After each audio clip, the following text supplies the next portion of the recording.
Welcome to the real life show, Living with a Chronic Illness. We are your hosts, Cassie and Chelsea. I'm Cassie, a single mom living with a chronic illness who is extremely passionate about living a full and happy life. And I'm Chelsea. I have a passion for helping people to put themselves first and to be the best version of themselves each and every day. We came together to create the Spoonie Hub, an uplifting community that offers resources, guidance, support, and offers you the space to be yourself, be heard, and feel understood. We hope that by providing tips and tricks from experts, we help people with chronic conditions to thrive and live the lives they've dreamed of. This show is not only for those who live with a chronic illness or disability, but their friends, family, spouses, and just anyone else existing on the earth.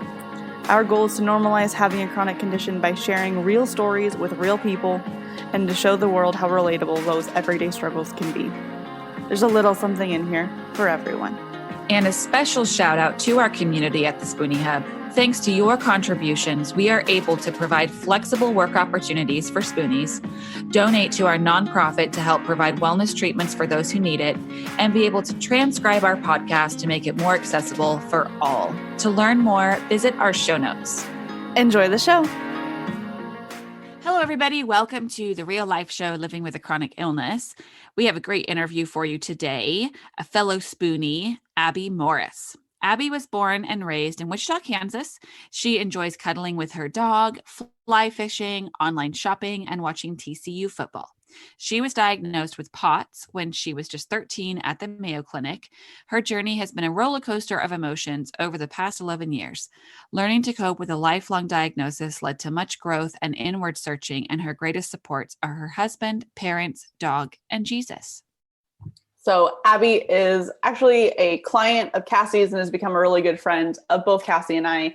She is, as we mentioned in the episode, our OG Spoonie fan. When we first decided to do this, she was one of the first people we told about, and she's been our cheerleader ever since. She has been diagnosed with POTS, among some other things, for quite a while, as you heard in her bio, and she's spent the past 10 plus years learning how to manage her illness to help feel her best. So she gives some of her tips, just some life tips. And if you want some more from Abby, she does have a class on the Spoonie Hub where she talks about how her faith helped her work through her diagnosis and get to a place where she feels like she can live a really full life. So it's a really fun interview. We love talking to Abby. We could talk to her all day long, and we hope that you have fun listening. Hello, everyone, and welcome to today's episode of the Real Life Show, Living with a Chronic Illness. Cassie and I are so excited about our interview today because it's with one of our really, really good friends, Miss Abby Morris. Actually, I guess you're Mrs. Abby Morris now. I almost said your maiden name. Yeah, she's Mrs. I caught myself. Miss to Mrs. Yay! Aww. Hi, Abby. Thank you for coming on our podcast. Thank you for having me. I've been waiting forever to get in. You guys are booked. Yeah, we are. Am I not important enough? We're like Well, celebrities so now, pretty important. much. Pretty much. We like to pretend. All right. Well, we're going to try to keep this semi on track because sometimes we just like to talk and chit chat, and it's a true chat between girlfriends today. So Abby, can you tell our listeners a little bit about who you are, your story, and how you've gotten to where you are today? Yeah. So, well, first of all, I know Cassie and Chelsea from Chelsea, or Cassie is my Pilates instructor. And then I got to meet Chelsea through her. And when they first started Spoonies last year, I've kind of been on this journey with them. So it's been so awesome to see all you are like OG fan. I'm your hype woman. I'm like, yes. Yeah, she's our hype woman. I am your hype woman. I'm here for it. You could have like a really cute spoon mascot outfit that you could wear. You could be a Oh my giant God. spoon. Can you imagine? Can you please sign that? I feel like that wouldn't turn out right. Yeah.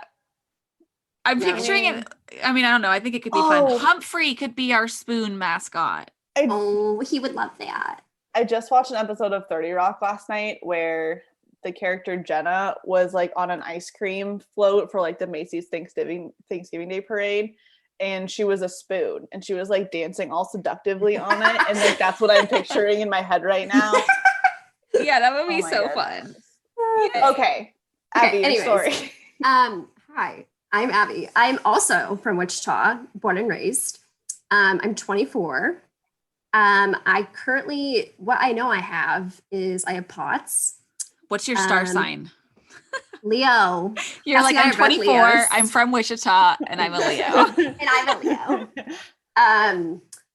Yeah, It's the best so I have sign, POTS. by the way.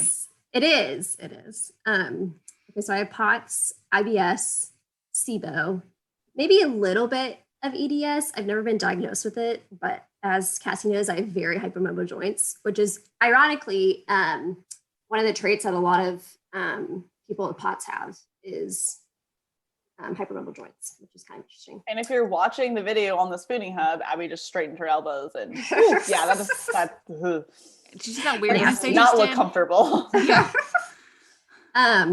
So I've had my chronic illness for 11 years now. Actually, like this month, November was when I got sick. So I was in 8th grade. What triggered it? So POTS is postural orthostatic tachycardia syndrome, which basically it affects your autonomic nervous system, which controls like your heartbeat, it regulates your temperature, blood flow, digestion, all that kind of good stuff. So basically, like it F's up my entire body in a nutshell. And it was triggered by a viral infection, which I had mono. So I got mono in 8th grade. I was like out for 2 weeks. And then I just didn't get better. Like I just became like a zombie. I just like wouldn't get out of bed. And my mom like definitely knew something was wrong with me just because I was very active. Like I had straight A's, all the extracurricular activities, all that kind of thing, was very social. And it just like got pretty bad. And so we finally started going to doctors around Wichita. And as we know, sometimes the Midwest healthcare is far behind other places. So I got misdiagnosed. One doctor basically just like blamed it on me being a hormonal teenager and said I was depressed and making it up. My main symptoms at the time were just like total exhaustion, fatigue, and then migraines. And then like at that time, my digestion stuff was like horrible. I used to be able to eat, I was in 8th grade. When you're a kid, you can eat whatever. But the things I loved, my dad would cook a steak for me and that was like my favorite meal. Like I would ask for it for my birthday and stuff. And I couldn't even like take that anymore. So eventually I went to the Mayo Clinic in Rochester, Minnesota and got diagnosed there with POTS. And funnily enough, not knowing this at the time, but one of my now best friends was also there the same time I was at Mayo, and she also has POTS and got diagnosed with it. And she's also from Wichita. I know. So it had kind of like, and I went to the doctor who like discovered it or whatever. He was, I still don't like him to this day, but I got my diagnosis and I don't have to like keep up with him anymore. So it's fine. So yeah, I just was like, trying to be a normal high school kid, and college student, but it definitely had its, boundaries. And I definitely had to set boundaries and realize that I couldn't be involved or do everything that all my friends were doing all the time because you have to pay the price. Of course, you only have so many spoons in a day. And I think that took me even me and my family, like a really long time to figure out that you have to save your energy for some things. I think that's been like the hardest thing about having chronic illness is overdoing it and then getting really mad at yourself and going through like this like vicious like roller coaster of emotions all the time. Yeah, one thing that stuck out to me about when you were talking about energy management when we started working together for Pilates was I remember you telling me about how you stick to your rhythm and your routine when you're on holidays and vacations too. And so will you share a little bit about what that's like? Because I think like I feel as though there's a little bit of a misconception that like being a spoonie, you either have to like live your life at home or I don't know, that you have to compromise so much of life experiences, especially for holidays and vacation. And I know that when you and I chatted and you told me about kind of like the routine and how your family knows what to do for you, that made me feel inspired and hopeful of like vacation. And it kind of made me feel like I could take a little bit more responsibility for myself on holidays or vacations so that I can like do the things I want to do. So will you share a little bit about what that looks like for you? Sure. Yeah. I think honestly, it's such like a mental block thing. Because I was so young, I don't think I ever felt like a burden, if that makes sense, because I was still like a kid. So I never had, like Cassie, like you as a mom, like we've talked about, like, you have so many responsibilities, and then, later on in life, and then now you have your chronic illness, and now you're having to deal with it, versus me, I was still growing up. And so I don't know, does that make sense? So I could be selfish in a way, I guess. But it also was just like a mental thing. Like as y'all know, I'm very honest and open and blunt. And so we just like never hid anything from my friends or family or teachers. Like I was just always super open and honest, and was just told them my limitations. And I think some people are like afraid to share that. Because again, they don't want to be like annoying, like, oh, like we're on vacation, I can't walk up this hill. Like, can we take a cab? Kind of thing, and like not feel bad about it. Because like you're gonna die if it's like 90 degrees and you're gonna walk to the next restaurant or whatever, So I think it was just having the support of people to be like, you need to speak up for yourself. I think my parents like really ingrained that in me. And I think that was the best thing, especially going through college, because like when you're on your own, you have to like, you really have to be able to speak up to yourself and speak to your professor. And like if you miss a test, like they're gonna have no sympathy for you if you don't do anything about it. Like you have to be so upfront and honest. Yeah, kind of back to like the vacation thing. I don't know. I just know at this point, because I've had it for so long, I know my body so well, and that if I just let one thing get out of line, then it's just gonna be like a domino effect. And so we just have to plan it out, and I have to be, I either have to wake up super early in the morning so I can work out if I'm with friends, or just say like, hey, can we go take a break? I need to go take a nap, and y'all can go do whatever you want. I think part of that too is I'm okay with like being alone too. Like if I'm on vacation with my friends, I'm not like Hunter or my parents aren't there, because, sometimes like you have to leave like the fun shopping, or, they're going on a shopping spree and you're like, well, I have to go take a nap. And like, you just have to be okay with it. Be able to like, be like, okay, I'll just like get a cab by myself and go home, and then we'll have a fun dinner. So I think really, it's like a mind space thing. You have to like be okay with being on your own and being by yourself and kind of making those decisions for yourself, knowing that you can do more things later, if that makes sense. That makes a lot of sense, because like you said, it's like, okay, yeah, maybe I'm not going to go shopping right now, and I'm going to go rest, and I'll join you at dinner later. Yep. Yeah. But I think it's like the mental thing of like, oh my gosh, I'm missing out on all these memories. But then if you kept shopping, then you're going to get a migraine later. And then maybe you drank too much, and then it's like, oh, then we're done. And then suddenly you're missing out on not just like a couple hours of shopping, you're missing out on like the next 2 days of fun. Yeah, exactly. But yeah, I think that was the biggest thing going through school is, well, first of all, I want to say how privileged I was / am I went to private schools in high school and in college. And so they had the resources to be able to like deal with a case like me. I don't think, even in high school, like my senior year, after I'd had it for 5 years, I don't know, like if you added all the hours up, like I probably missed like at least a month a semester, if not more. But I just, again, they had the resources to be able to like keep me updated. And I was able to come in after school to take tests and stuff like that. And same with going to TCU. They just had the accommodations. But I think if I had gone to a public school that maybe didn't have the best, like, what is it, like 501c plans or whatever? What do you call them? Oh. I have no idea. You guys know what I'm talking about? Never mind. Well, anyways, but if they don't have the time or the resources to like deal with you, then I would have been behind like 2 or 3 grades probably. Well, and it's like if you're like talking about school, a lot of like public schools, there's a really like I think high teacher to student ratio is what it would. I think it'd be a high ratio where there's a lot of kids per a teacher, and so it would be really hard for a teacher to be able to give the extra support to a student like yourself, where in a private school it tends to be a lot more closer to not one-on-one attention obviously, but closer to that. And so it's, instead of having to keep track of 30 students, you had a teacher who had to probably keep track of like, I don't even know how many kids were in your class, but it just there were 60 in my graduating class at collegiate. Yeah. So fifth grade. it's a lot smaller. It was a lot smaller.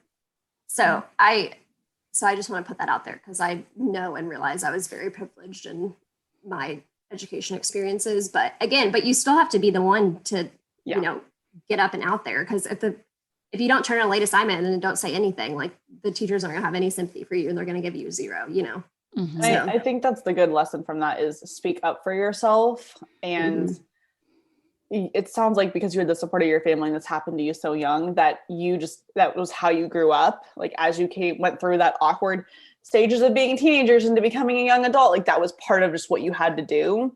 And so maybe there's other people listening that are like, I just don't feel comfortable speaking up like that. But you kind of do have to figure out a way to do it, or else you're always going to be putting yourself last. You're going to be putting your health last, your energy last, and you're going to be digging yourself a deeper and deeper hole all the time. Totally. And taking that school stuff, like, and speaking up for yourself and knowing the responsibility that you have to take, how have you taken that into work life? I don't think I did that very well. So I worked for TCU football a year after I graduated from college. And it's like almost a 7-day-a-week job. So I think I kind of did not put my health in the forefront during that. And I learned that lesson the hard way. But again, I think I would know, like I think I'd maybe have a migraine, like a bad one, like once a month. And then the other times, like if we had to go set up something, like set up tables or like, for recruiting events or whatever, I would just say like, oh, I'm not feeling well today. Like, I don't think I can like bend over and do this right now. And then I could just go do something else, like go print stuff off or something like that. So again, I was just open and honest and really made sure I did save those days, like the actual like sick day for like 8, where I'm like horrible, like really bad. Because I think there are some times when you roll over in the morning, you're like, I just want a mental health day. Like it's like one of those days you're like, I kind of want to lie right now, but I think I had to learn to like really save those for when it was needed. Yeah, I did the same thing. That way I felt like with saving it to where I really couldn't show up, I felt like then coworkers, clients, employers would know that I meant it. Right. Yeah. And so and you can tell when people don't feel good, like it was, and I'm one of those people that, you can read my emotions, on my face. I wear my heart on my sleeve. So yeah, you're pretty upfront.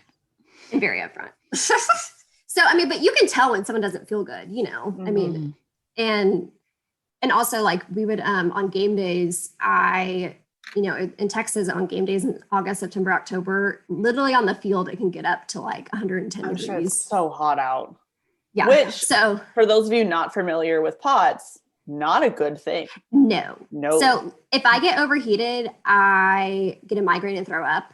And I did that once during one game my senior year, not the year I was like employed, but my senior year. And I was like, never again, literally never again. I'm not doing that. It was not worth it. And so I would just be the one. It would kind of suck because you couldn't watch the game. So it was kind of a, give and take, but I would just stay inside literally the whole first half in the air conditioning. And that's what I would be in charge of. And then my boss would be the one outside in the field because she knew I couldn't be in the heat. So again, it's just like being open and honest. And I think now working in Wichita, well, what's nice with Corona is work from home. And now that's amazing. And that's available for people with disabilities now. I think that's an awesome door that's been opened. And I really hope it wasn't opened a lot sooner. It needs to stay. If we learned anything during this time, it's that a lot more jobs can be done remote than people are saying that they can. And so I hope it's something that stays for the long term. Totally. And I'm able to pretty much, I do accounting stuff. So and I have like I can remote in on my laptop. So I can really work from bed from whenever. And even I would, like if I missed a whole day and I really needed to get stuff done, like I would wait till my migraine had passed at like 5 o'clock and then like do an hour or two of work and be like, get caught up. And I think just showing like a slight effort that you're trying to like catch up and stuff really goes a long way too, even though you may feel like you didn't really do anything, but just showing up and making sure that you follow up with people and say like, I'm so sorry, I was supposed to get this to you yesterday. Like, do you mind if I can have one more day or whatever? So I think that's been a lot better suited for my body than physical stuff. Yeah, I think one of the things that I think I've observed with you that I've tried to sort of like take a page out of your book or something is that you are kind of like unapologetic about it. You just kind of own your illness, or some of those they're not even limitations. It's more of like that you just might have to take a day. And they're just parts of your life that like it's just parts of your life. It's part of who you are. It's part of how you operate. Exactly.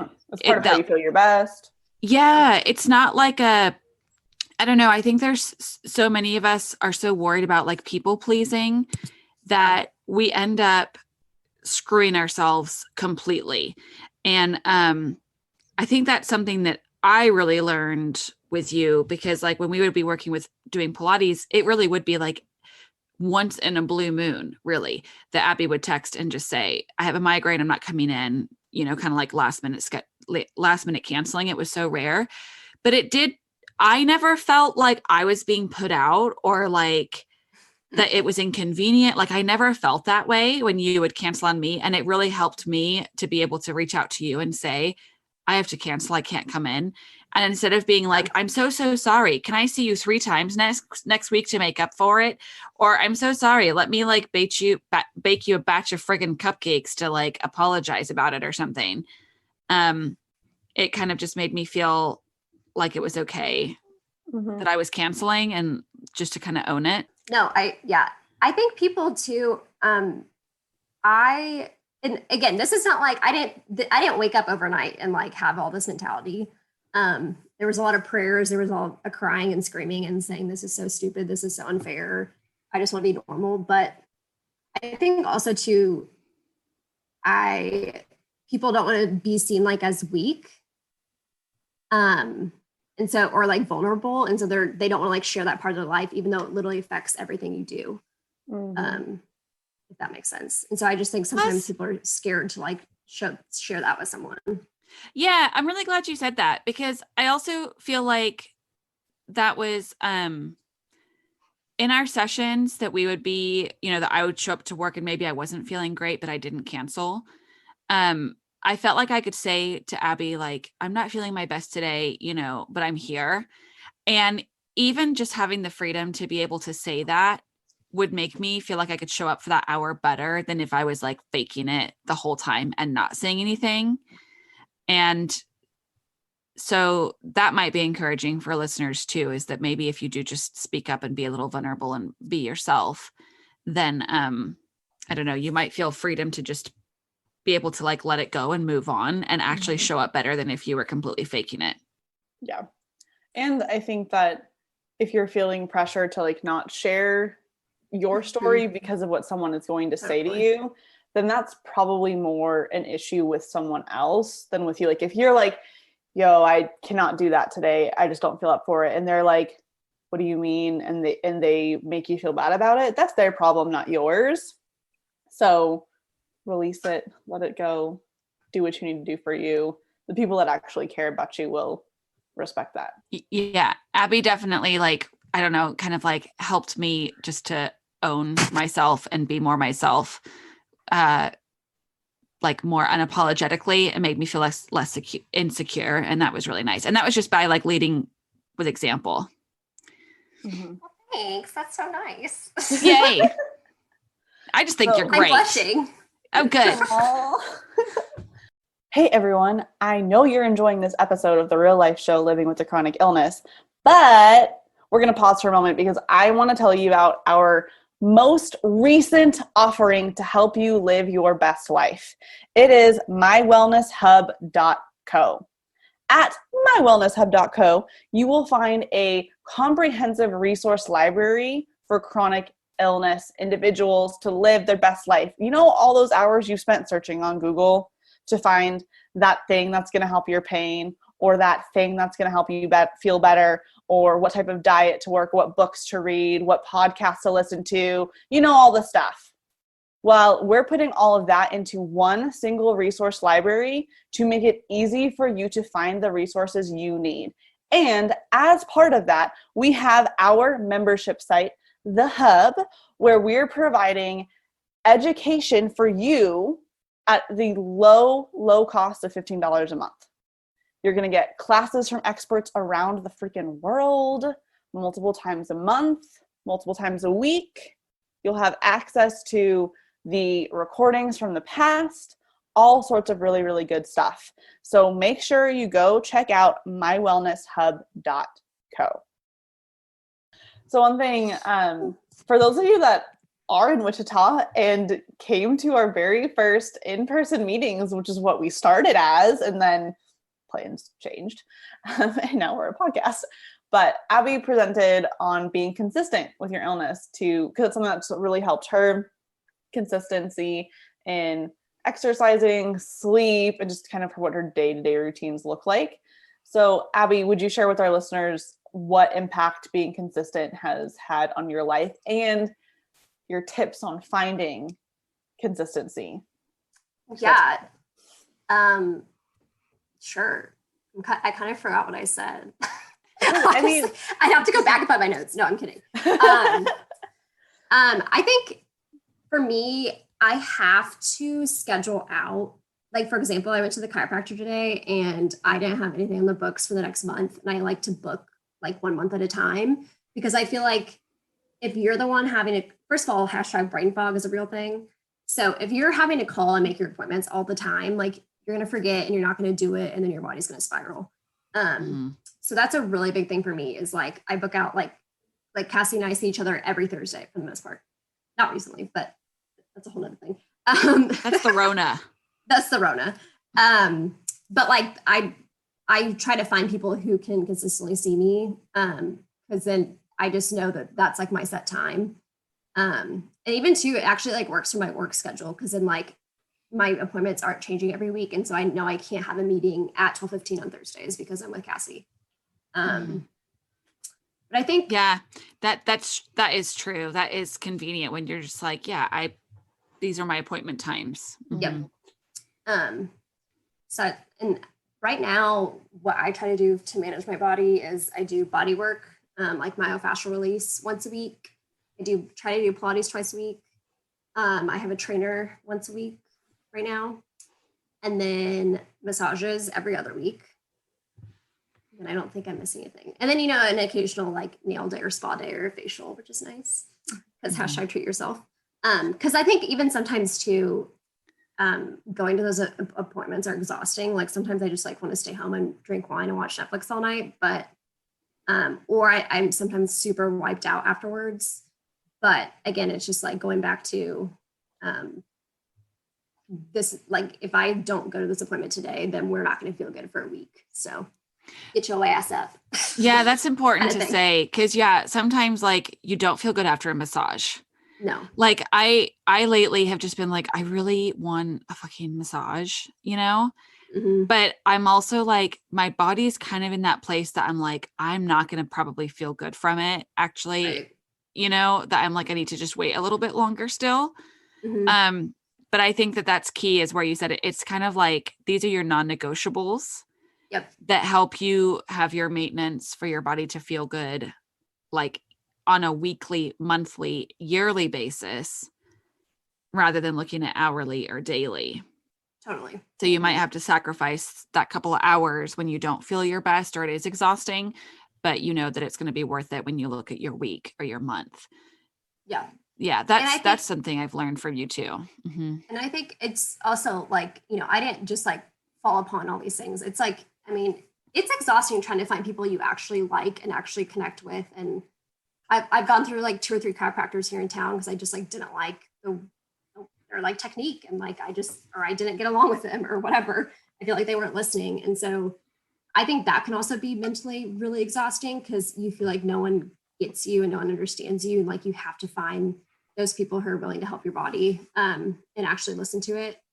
And it's like trial and error. It's just like figuring out what works and what doesn't work. Like I realized some people can do like yoga is really good for the body, but like I can't do yoga because every time I bend over my blood pools and I like almost like pass out when I get back up, it's just, and then because you went to that one yoga class, you may be out for 3 days and then you're mad at yourself, but at least you tried it, and this did not happen overnight. It has taken years and years and years. And even like moving, I kind of go back between Texas and Wichita all the time. And it took me like a year and a half in college to finally get my shit together and be like, okay, we're not gonna like eat macaroni and cheese anymore and like not work out, because now you're just throwing a pity party. So like we need to go. Pity parties are fine every once in a while, but it's like it gets to the point where if you're not taking care of yourself, then you're just never gonna get better. So it's funny that you say that, because I feel like Cass and I, before you hopped on this call, we're kind of saying the same thing. We were talking about how like a lot of Facebook groups that are great for chronic illness support, but they end up being kind of depressing. yes. And like I know when we started this journey, Cassie and I joined quite a few just to kind of get a feel for what people were needing, what the community was like, what we could maybe help offer, how we could have this podcast be a resource for people. And we both just talked about how depressing they can be all the time, and the amount of victimhood that can be there. And like getting a chronic illness, getting a diagnosis, that's shitty. Yeah. There's no world where it's not shitty. Right. But at the same time, like if you're not willing to do stuff for you, if you're not willing to take action to attempt to feel better, then you're just not going to feel better. And I think I'm one of those people that I don't like journal everything. I know some people, unless I'm going through a spell of like where I have like new symptoms I've never had before and I'm trying to like nail down what it is. Like I've been having a lot of like hormone issues lately. So I'm just trying to like figure out what did I eat that day? Like, what, anyways. But I'm not one of those people, like I don't keep track of how many migraines I have a month because I don't want to know. I just like try to keep looking forward and just have like that forward perspective, because that time's gone, that time's in the past. It's like the accounting term. It's like, it's a sunk cost. Like it's done. It's out of your life. Like you can't go back. And I think that has really helped me, because it's like, well, okay, well now I can go hang out with someone, or like I'm not going to think about how the fact that I couldn't hang out with them today, but now I can hang out with them tomorrow because I'm over it. I really like that perspective. Yeah. And I think some doctors sometimes, when I do have new symptoms, they're like, well, have you been tracking? I'm like, no. I should have. You have a food diary? No, I like to drink wine. Like, no. Because I don't want to know how many glasses of wine I have on the weekends. Yeah, last night because I was like, we decided to do, it's Thanksgiving tomorrow, everybody. That's when we're recording this episode. And we decided for my family that we were going to do Thanksgiving on Sunday, because we were like, I don't know, let's avoid the grocery stores, etc. So we had a big Thanksgiving meal on Sunday, just the three of us. And then my stepdad, my son, and I, and we've been eating leftovers all 3 days. Well, my stepdad on Sunday was like, we needed to have some white wine to go with this. Red's not for turkey, because we only had red wine in the house. And I was like, well, we could have red. And he's like, no. And I was like, okay, I'll try to get some white wine tomorrow for the leftovers. And then Monday, I didn't even leave the house. And so yesterday I was heading back home from an appointment, and I was like, yeah, I'm going to have some wine. And my tummy had kind of been upset during the day. And I was like, this probably isn't the best idea. But I was also like, I really like, I want to be able to just enjoy this with him. Yep. And I had a huge glass of Sauvignon Blanc last night, and it was tasty and it was delicious. And I actually have to say, my tummy wasn't even that bad. And I do think part of it was just my mentality. I didn't get into that like cycle. My feet got really puffy though. I don't know if that happens to anybody else, but when I drink alcohol, that's such a thing. Oh, God. I have like the alcohol bloaty tummy. That's like the only reason I'm not skinny. My feet and my hands get like super puffy. It's weird. I don't like it. But yeah, I think that like, I don't know, sometimes you do need to just like live a little bit. Yeah. I've been reading this book called Vagina Problems by Laura Parker.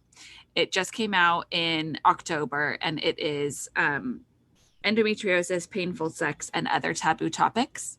And in it like, she really talks a lot about how it can be really painful for her to orgasm, and that she went to pelvic PT. And I don't want to give away the whole book. There's lots of stuff to do with it. But at one point, a physical therapist basically says, because this is causing you pain afterwards, you should probably just stop orgasming, period. And that she basically was just like, she said it was like heartbreaking, and that she was like, this is one of the only things that I can actually experience enjoyment, even if it's for just a few moments. And she discusses like why that was something that she wasn't willing to give up, and that the pain afterwards was worth the enjoyment and the pleasure.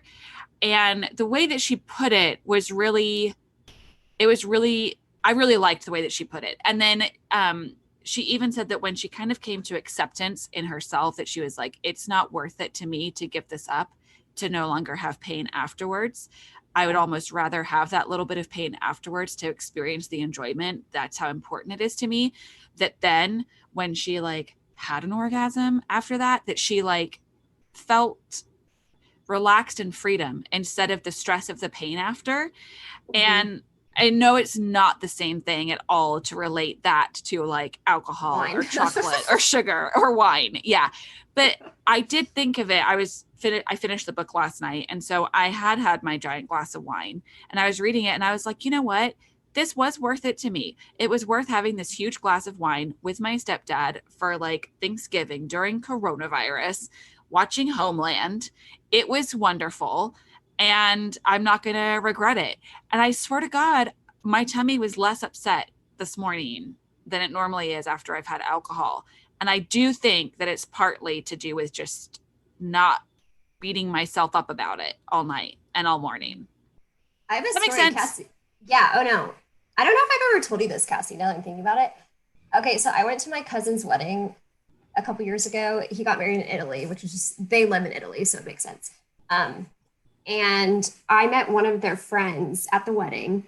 Her name is Irina something. I'll send y'all her link after this because she's awesome. But she legit went to Harvard Medical School and then went into functional medicine because she realized like there's pros and cons to both. And my dad, I've been talking to her and like told her about me. And so she like kind of like pulled me aside and was like, tell me about yourself. And like, I literally talked to this woman for 5 minutes, whatever. And was like, yeah, like I have to do all these things and I have to like keep up with this and maintenance and blah, blah, blah, like just keep going and going. And she was like, this was so profound to me. She was just like, Abby, I think you anticipate too much that you almost like make yourself sick or think you're sicker than you are. Like not saying that you don't have a diagnosed illness. I'm not saying all that, but I think the anticipation, like you just anticipate your body to hurt all the time, that you just like sometimes you send your body into a spiral, and like, I think you make it worse for yourself. And like, you are not willing to try new things because you're so scared of that, scared of the consequences.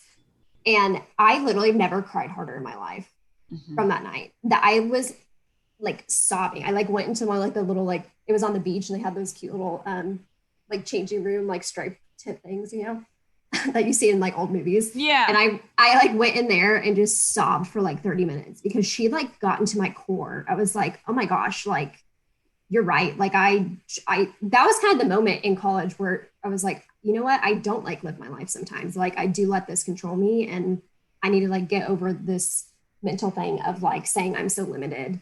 And that conversation with her like really helped me, because that was even before I got into the football stuff, because I didn't want to apply or get in because I was so scared of like, oh my gosh, I'd have to like stand up for 4 hours, and like how, oh my gosh, like I wouldn't be able to eat, and you know, all the heat and all those things. But like she really helped me, and I was just like, fuck it. And I just applied and I got in, and then I ended up loving it and worked there for a year after college. Yeah.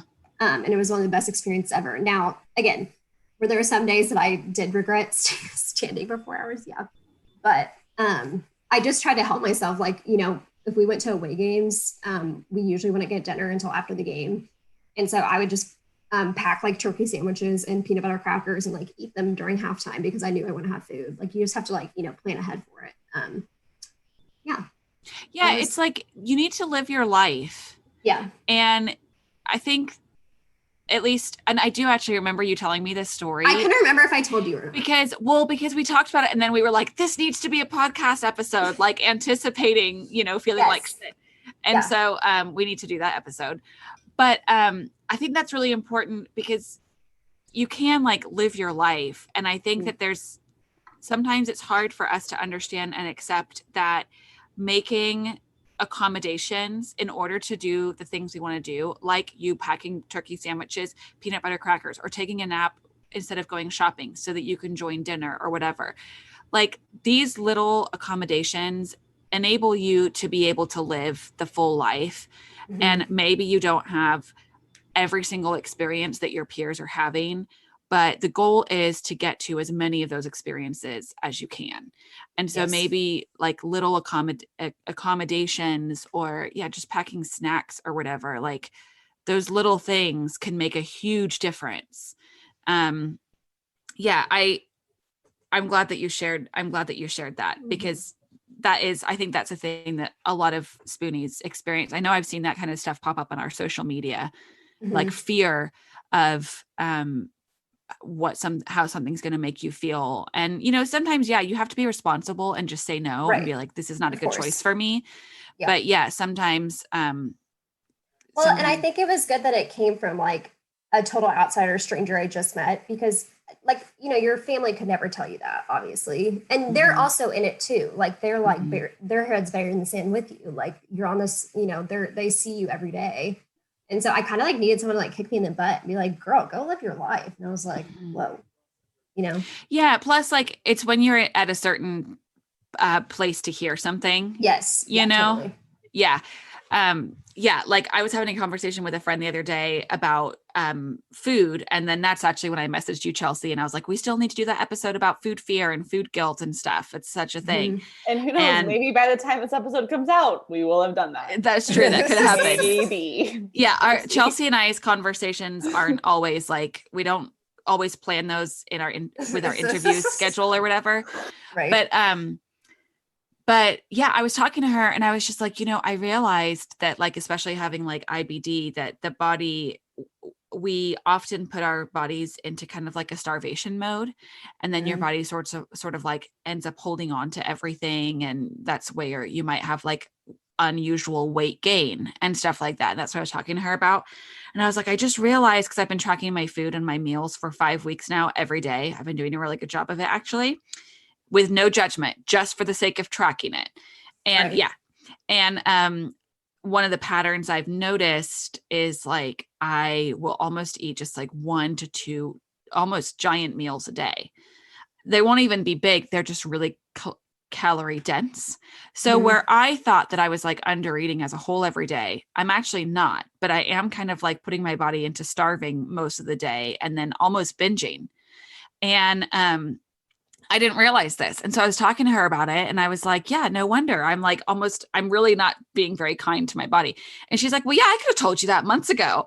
And I was like, okay. And she's like, I think I have told you that. And I was like, okay, well, obviously I wasn't in the place to receive that or hear that. Or if you told me, I just like let it go in one ear and out the other. But now I'm in a place that I'm like, okay, yeah, I see that this is not good for the body. So with that gal saying it to you, it's kind of like you said, she was a stranger, and some of us might have been like, bitch, you don't know me, but instead you were like, oh, you're speaking to my soul. Yeah. And I was like sobbing. I'm like, wow, you're right. Yeah. Mm-hmm. No, I think if she had told me that, if I had just gotten diagnosed, I would have been like crying because she upset me, not like because it was profound. Because I remember I had a teacher, there was like the snowball dance in 8th grade. And of course I only went to school 2 hours a day. And then I just had a, like after school, like, I don't know what you call them. Basically, I just had like an assistant teacher she was like basically a substitute teacher. And she would just basically teach me all the subjects after school, after hours. And because I wouldn't feel good in the mornings. But I decided my parents let me go to the school dance because like #being social is really, really important, especially as a teenager. And she like called my parents or went to my parents the day after and were like, Abby can't go to school, but she can go to a dance. And they were shook. They're like, first of all, you don't get to decide what my daughter gets and gets to do. And second of all, if you had a heart, you would realize that she's missing so much social time at school. So yeah, we're going to let her go to the dance. And guess what? She'll still get her work done for you that you assigned her. So, well, and also if the dance is, I'm guessing, at night, and if the morning is when you're not feeling good, then the night doesn't matter. The night is when you feel good. So that's when you can actually go do stuff. Mm-hmm. So Yeah. That's a great point, Chelsea. Yeah. Like you might feel shit in the morning and like 100, and I was gonna say, and like $100 at night, but let's go with more like feeling like $1 million at Like night $1 million. than just $100. Well, sometimes it is just 100. It just Maybe it depends is on the like, I feel like a fitty tonight. day. A fitty. oh my God. Sorry. I don't know. That just, It's fine. Well, but I think that's so this is not necessarily related to having chronic illness, but personally, I am not a morning person. And to all of you listening or anyone listening that's like, well, you just have to try it. I have literally tried to be a morning person for years. Y'all, my job is teaching people fitness. Do you want to know when people start their fitness day? At 5 a.m. I've spent years trying to wake up for 5 a.m. people. Does not work for me. And so now I'm in a place where I'm like, yeah, my life does not go well if I do something that early in the morning. 7 is the absolute earliest that I will do anything. And that's like 1 or 2 days a week. Normally it's like 9 because that works better for my body. It works better for my life. I'm happier. I show up better, all the stuff. But then when people are like, can I get a sub class at like 5:30 in the morning? I'm like, nope. mm-hmm. Nope. I have like technically my only quote unquote excuse, I'm using massive quote fingers right now, but is that like I just don't want to. Could I technically wake up at that time? Yes. Is there anything stopping me? Just my own well-being, which I feel like is more important. So yes. If it doesn't matter if like technically you could, and that was something that I used to get mad about because years ago when I didn't have this boundary, I would wake up at 4:30 to go sub a class at 5:30, and I'd get mad when other people wouldn't. I was like, what do you mean you won't do it? Like, I'll do it. Why won't you do it?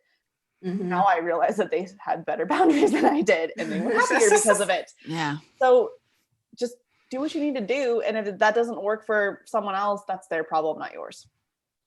Yeah, you're right. You're totally right. Like when they asked me to sub at 5:30 in the morning, I just literally said to my coworkers, I will probably shit my pants if you make me come in. Like legitimately, I don't like, you think I'm joking. But. Yeah, like this is why I don't want to work at 5:30 in the morning. And then they were like, okay. And I even remember actually on some of those group texts, I think I may have even like said that. And that's when Chelsea came in and was like, I could do it. Yeah. Okay. So I do have to say that in situations like this, so the only times I will ever go that early in the morning, because if I do it for a day here and there, the world will not end. I will be fine. I make sure I just rest more that day or the next day. But I only do it, like my boundary is I am the last fucking possible option. Yeah. So if it's between me and Cassie to go in at 5 a.m., I will go in because it's a lot better for me to go in at 5 a.m. than for Cassie. Yeah. And that has happened for our like subbing, which I've always been very grateful for. You've helped me out at other times of the day, so it's good. Yeah. But like it's setting that boundary of I'm not going to do this just because it's good for you. That's like, because it works better for you is literally the only reason that you need to give. Yeah. Yeah. Yeah. Own yourself. Be yourself. Yes, ma'am. Be unapologetic, like Abby Morris. You keep saying unapologetic today. It's a word. I wonder if I read it like in a book before I was going to sleep last night, and now it's my like word of the day. It's like also a country album. Doesn't Kelsey Ballerini have a country album? I don't know. I think so. So I'm really bad at remembering the names of songs and artists. Like if you play a song, I'm like, oh yeah, I know that song. But if you're like, who's it by? I'm like, I don't know. You're like, you know what? I'm realizing, I think I know where it's coming from. When I was watching Homeland last night, one of the people needed to just like apologize. And it got me on a train last night where I was thinking about someone in my life who just like never apologizes. They just like don't.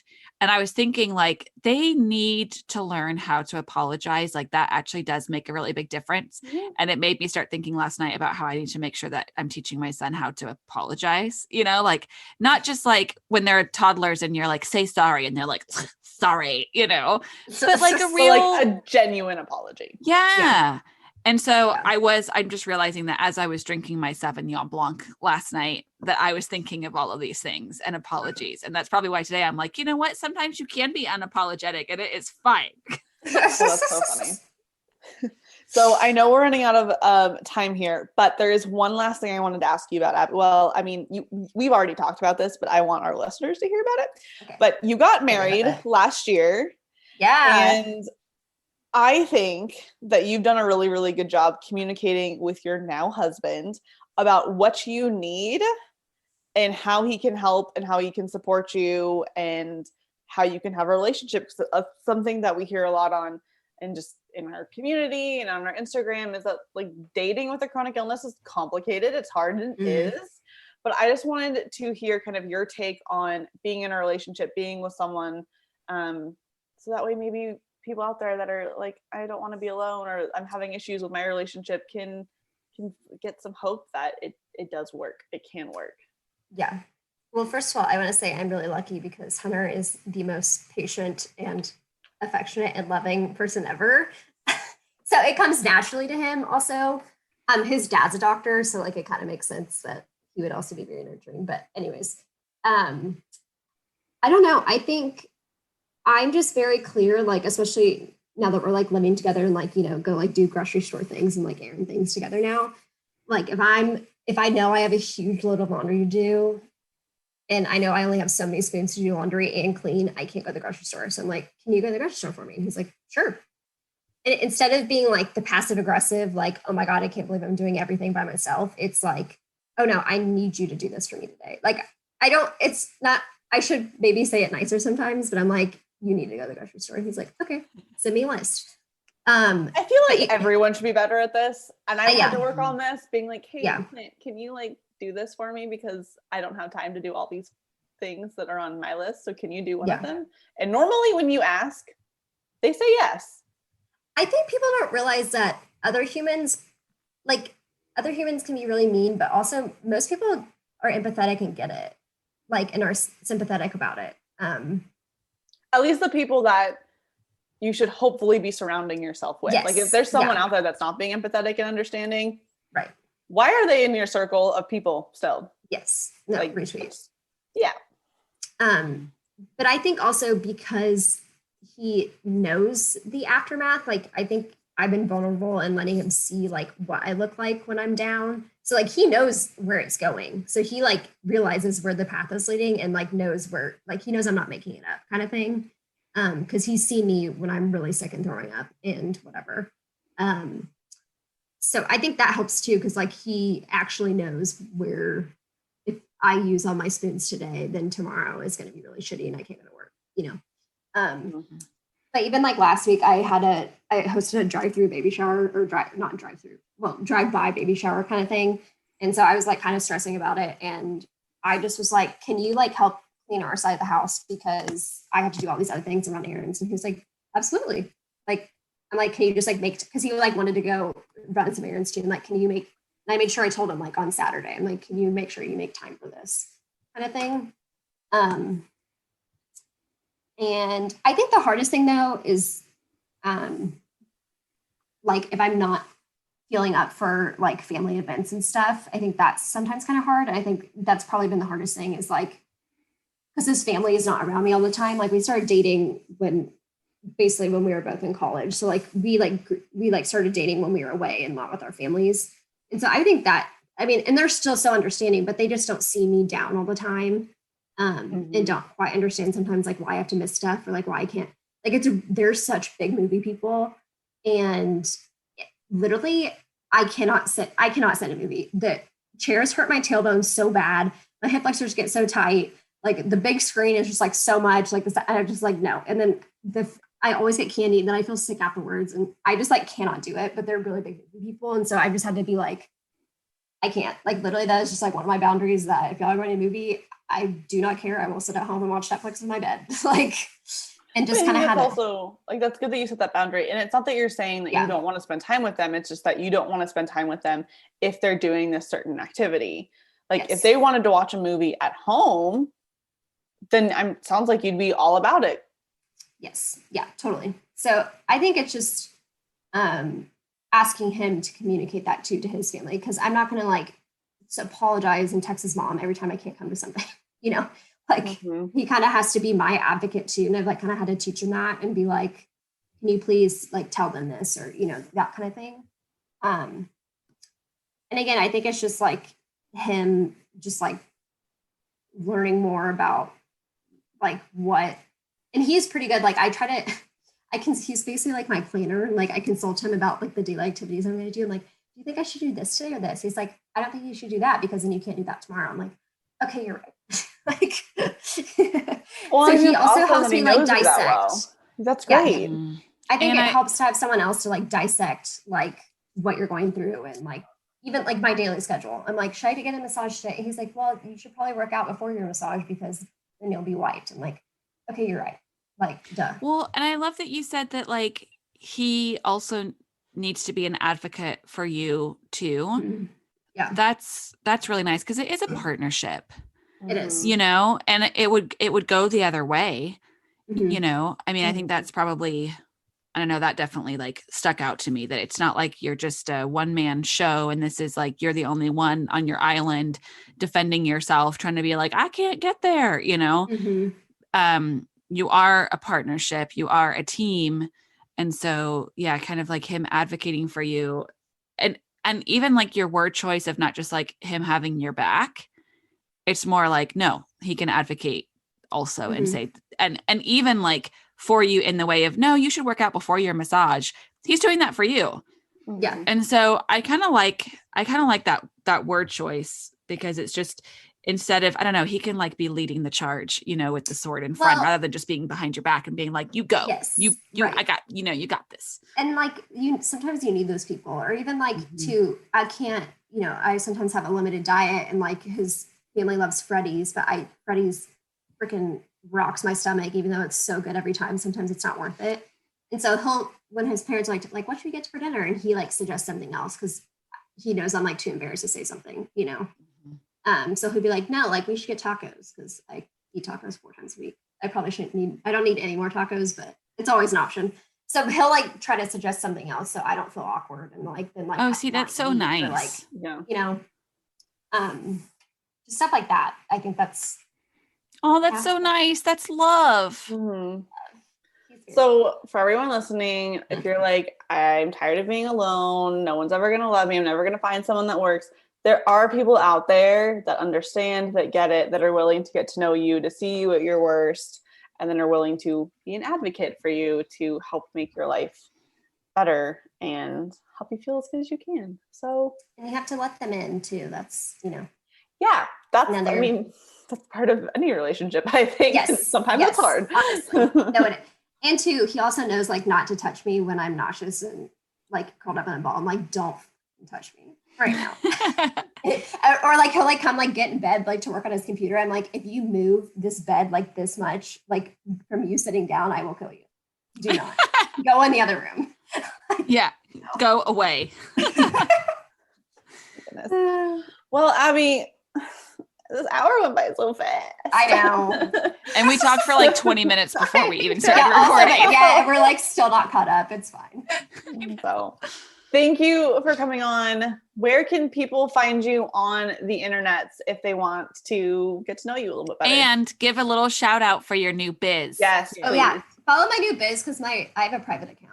So yeah, then don't follow. That's gonna be kind of hard to find her. yeah, I probably won't accept you to be. Well, actually, I do accept chronic illness people. I will say that. So at Abby Lou LOU022 is my Insta handle, and then I started a new business called Known and Gifted, and it's knownandgifted.com at Known and Gifted on Instagram. It's basically a gift concierge service.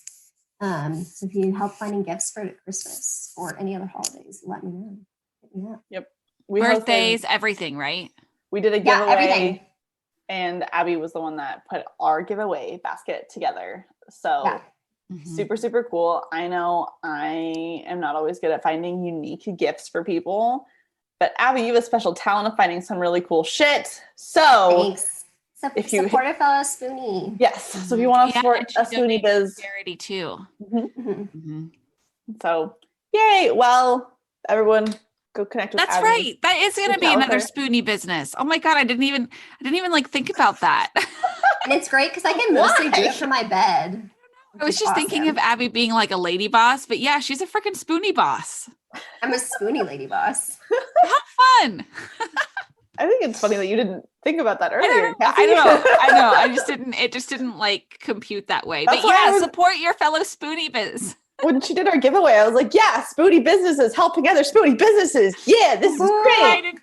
I don't know why I didn't think of love.